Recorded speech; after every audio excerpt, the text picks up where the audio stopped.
क्या नाम है सर आपका? उग्निभो घोष। कहाँ से हैं आप? मेरा घर तो वेस्ट बंगाल में है, यहाँ पे रहता हूँ। सर आपको पता होगा कि 9 अगस्त 2024 को वेस्ट बंगाल के आरजीकर मेडिकल कॉलेज में एक रेप केस हुआ था। उसके बाद उस पोस्ट ग्रेजुएट जो ट्रेनी डॉक्टर थी उसकी हत्या भी कर दी गई। उसको लेकर के एक बड़ा एक्सपोज जो है वो होता हुआ नजर आ रहा है, क्योंकि उसके जो मेन विक्टिम थे संजय रॉय, उन्होंने ये खुलासा किया है कि पूरा इन्वेस्टिगेशन मेरे खिलाफ हो रहा है, लेकिन इसमें जो सबसे बड़ा खेल था वो उस समय कलकत्ता के कमिश्नर विनीत गोयल उनका भी था। तो वो कह रहे हैं उन पर कोई कार्रवाई नहीं हुई और मुझ पर सारी कार्रवाई हुई। तो कैसे आप देखते हैं इसको? देखिए, ये स्टेट एक तरह से काम करता है और वो अपने सिस्टम को बचाने का काम करता है, जो नहीं होना चाहिए। जो वेस्ट बंगाल में लंबा टाइम से हुआ, उससे जो जनरोष पैदा हुआ, उसका फल इस बार का चुनाव में बहुत क्लियरली दिखाई दे रहा है। जो अभी का डिसीजन मुझे लगता है current CM of West Bengal ने लिया है, वो बहुत सही डिसीजन है, वो लेना जरूरी था। थोड़ा लोगों का भरोसा भी आना चाहिए सिस्टम पे। बिल्कुल भरोसा खत्म हो जाना तो बहुत बुरा बात है। तो शायद इसमें भरोसा वापस आए। मुझे लगता है जो वेस्ट बंगाल के सीएम ने किया है, वो हर एक स्टेट के सीएम जहाँ पे इस तरह का घटना हो रहा है वो करे तो अच्छा है। सर मैं बात करूं शुभेंदु अधिकारी की, तो हाल ही में उन्होंने जो है लेटेस्टली कलकत्ता के तीनों आईपीएस विनीत गोयल, अभिषेक गुप्ता और चटर्जी, उन तीनों को जो है वो सस्पेंड कर दिया। इतना बड़ा एक्शन। ये तो बड़ा एक्शन है और बहुत बढ़िया एक्शन है। वहाँ का मीडिया अगर आप फॉलो करें तो आपको दिखाई देगा कि जो करंट चीफ मिनिस्टर है, वो चीफ मिनिस्टर की ओथ लेने के बाद वहाँ का एक बड़ा मीडिया जो उसके घर में गया, उसके माँ से पूछा कि आप क्या चाहते हैं, आपका बेटा पहला काम क्या करे। उसकी माँ ने बोला कि मैं चाहता हूँ कि आरजीकर का वो करे। ये that was the statement of the current chief ministers mother. वो जो पीड़िता थी, उनकी माँ की भी जो स्टेटमेंट हाल ही में आया है आफ्टर द सस्पेंशन ऑर्डर, उसी से भी पता लगता है कि वो अभी तो थोड़ा रिलीव्ड है। उस टाइम पे, जिस टाइम पे आरजीकर का घटना हुआ था, it was the 14th August night. I remember the entire state of West Bengal was on road. All the women of West Bengal was on road when you had a chief minister who was a woman. इस हालत में ये लगता है कि एक तरह से सिक्योरिटी वापस शायद आ रहा है। और अभी तक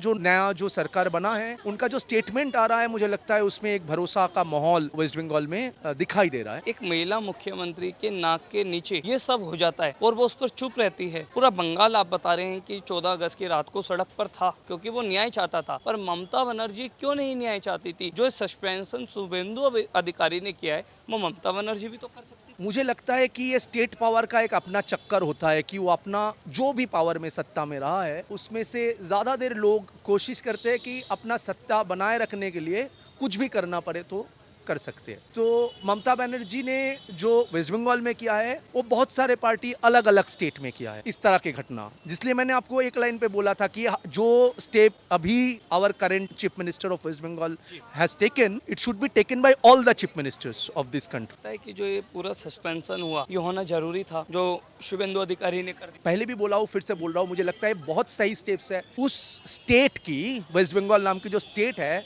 उस स्टेट के जो आम जनता, उनका एक तरह से भरोसा चला गया था पुलिस में। पुलिस तो एक लीगल सिस्टम ही का हिस्सा है ना, लेकिन उस सिस्टम में से पूरा भरोसा चला गया है। एक हिसाब से जो नया चीफ मिनिस्टर हम लोग का आया है, वो उसका जो स्टेटमेंट है, जैसे कि उन्होंने ये भी बोला है कि सिर्फ ये केस नहीं, कोई भी लोग अपना केस दर्ज करने आए तो पुलिस को वो दर्ज करना पड़ेगा। जो कि लंबा टाइम से वेस्ट बंगाल की जो आम जनता है उसका एक्सपीरियंस रहा है कि पुलिस केस ही फाइल नहीं करने के लिए तैयार थे। अब वो पुलिस भी स्टेट का एक हिसाब से नौकर है। अगर बहुत ऊपर से इस तरह का प्रेशर रहे तो उसको मानना पड़ा है। पूरे केस में ममता बनर्जी का भी नाम जुड़ता है, तो क्या उन पर भी कार्रवाई होना बिल्कुल जरूरी होना है? चाहिए भाई। जो जिसका भी नाम जुड़े उसी के खिलाफ कार्रवाई होना चाहिए। क्या सजा की उन पर फिर मांग करेंगे? जो इस देश का कानून उसको सजा देता है, वही सजा का मांग करेंगे हम। I believe in the constitution and the law of this country, of this land. I am a law abiding citizen.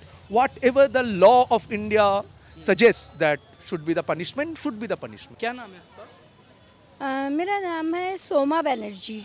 Ma'am कहाँ से हैं आप? मैं दिल्ली से ही हूँ, बट बाय बर्थ मैं कोलकाता से हूँ। मेरी belong before marriage I settled here. Ma'am आपको पता होगा कि 2024 में आरजीकर मेडिकल कॉलेज कलकत्ता में ही, जहाँ के आप रहने वाले हैं, वहीं पर ही जो है वो रेप हुआ। एक पोस्ट ग्रेजुएट ट्रेनी डॉक्टर का रेप हुआ, उसकी हत्या हुई और उसमें जो मेन विक्टिम थे संजय रॉय, उन्होंने अब ये आरोप लगाया है कि मैं पूरा इसका जो है वो गुनहगार नहीं हूँ। ये पूरा खेल जो उस समय के विनीत गोयल का था, जो कमिश्नर थे कलकत्ता पुलिस के। क्या कुछ कहना चाहेंगे उनके इस खुलासे के बाद?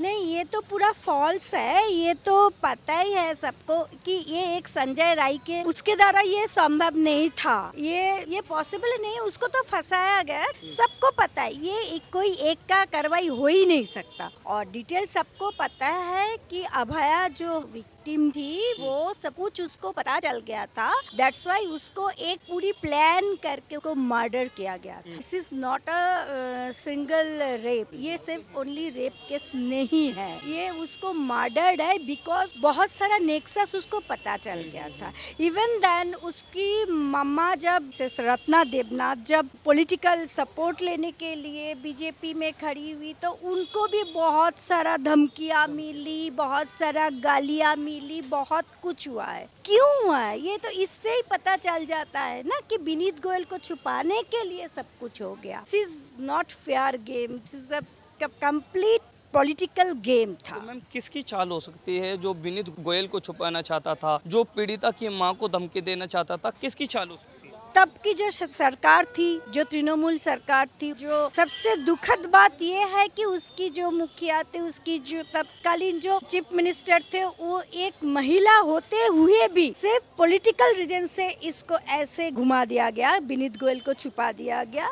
दिस इज वेरी दुखद घटना है। मैंने देखा उसी विनीत गोयल को शुभेंदु अधिकारी ने ओथ लेने के बाद अपने सबसे बड़े फर्स्ट एक्शन में उन्हें सस्पेंड कर दिया। और ना सिर्फ उन्हें सस्पेंड किया बल्कि 2 अन्य और जो आईपीएस थे उन्हें भी जो है वो सस्पेंड कर दिया। कितना अच्छा फैसला आप मानते हैं? ममता बनर्जी क्यों नहीं कर पाई? क्यों नहीं कर पाई ये तो सबको पता है। ये करना नहीं चाहती थी इसीलिए नहीं कर पाई। अगर करना चाहती थी तो कर सकती थी, लेकिन वो करना चाहती ही नहीं थी क्योंकि बहुत सारे लोग इसमें इन्वॉल्व हैं और काफी सारे लोग वो सरकार से भी इन्वॉल्व था। दैट्स वाई वो इसको छुपाना चाहता। शुभेंदु अधिकारी का ये जस्टिस मांगना है शुभेंदु अधिकारी से, क्योंकि उसकी मम्मा ने आज तक कंघी नहीं की बालों में, क्योंकि उसकी बेटी की सही जस्टिस चाहिए। हम सबको चाहिए, सिर्फ उनको नहीं। उनकी मदर को सोच के देखो कि जिसके साथ होते हैं उनका क्या जाता है। एक राज्य की प्रमुख महिला होकर के जो 15 साल से कमांड संभाल रही है ममता बनर्जी, उन्हें तो कोई फर्क नहीं पड़ा। वो तो सिर्फ अपनी राजनीति में लगी थी और वहाँ पर पूरा बंगाल जो है वो आरजीकर मेडिकल कॉलेज की रेप पीड़िता के लिए जो है वो न्याय मांग रहा था। तो इसीलिए तो इसका जवाब तो सारा जनगण तो उसको दे दिया ना। जो जनता जनार्दन होते हैं तो उसको इस बार तो दे दिया, उनको मिल गया। उनका इसका रिजल्ट तो उनको मिल गया। आप देखते हैं जो नई सरकार है, हमें आशा है कि वो इसका जरूर न्याय देंगे। लगता है कहीं ना कहीं ममता बनर्जी का भी जो कनेक्शन है वो उस पूरे केस से जुड़ा पाएगा और अगर मिलता है उनका भी कोई ना कोई पर्सनली कनेक्शन तो उन पर भी कार्रवाई होनी चाहिए। बिल्कुल होनी चाहिए, क्यों नहीं होनी चाहिए? होनी चाहिए। जो जिस पर्सन इसके साथ जुड़ा है सबको होनी चाहिए और यही हमारी आशा है। आपका क्या नाम है? आकाशदीप बैनर। आप कहाँ से हैं सर? मैं भी दिल्ली से ही हूँ। वेस्ट बंगाल। Yes. सर क्या कहना चाहेंगे? आरजीकर मेडिकल कॉलेज के जो मेन विक्टिम है संजय रॉय, उन्होंने कहा है कि विनीत गोयल भी जो है वो मेन जो है वो एक्यूज थे इस पूरे केस। मतलब अगर ऐसा कुछ है तो कार्रवाई होनी चाहिए। बिल्कुल होनी चाहिए। Justice is above everything and जो भी सिस्टम जैसा भी है, जस्टिस के थ्रू ही हम उसको सही दिशा में ला सकते हैं, राइट? वो तो बहुत ज़रूरी है।